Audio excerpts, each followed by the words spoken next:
Manao daholo tonga soa indray eto fandarantsika Orange Money. Androany tsika dia hijery ny fomba fividianana zavatra amin'ny alalan'ny Orange Money. Ndao ary lasa zao eny amin'ny toeram-pivarotana ahafahana mividy amin'ny alalan'ny Orange Money dia tena azo antoka. Tsy misy atahorana amin'ny fandoavana ny entanao. Ohatra ny mahazatra rehefa miantsena ianao dia fanteny ny entana ilainao dia makanesa ny mikesy.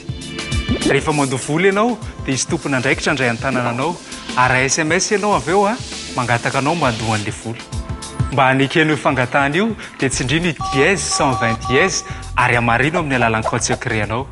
Arakaraka modelin'ny findainao mety ilainao manindry ny touche répondre ary marihako hatrany fa maimaimpo ny dingan'io. Ary SMS ianao manamarina fa vita ny fandoavam-bola. Dia zay menikesianao ny entanao.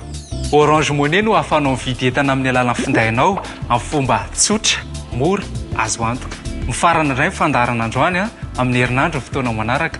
Raha misy fanontaniana tianao apetraka dia manatona ireo toeram-pivarotana Orange Money. Hisy mpanory lalana ao amin'ny fahafapohanao tanteraka. Mandrapeona indray ary.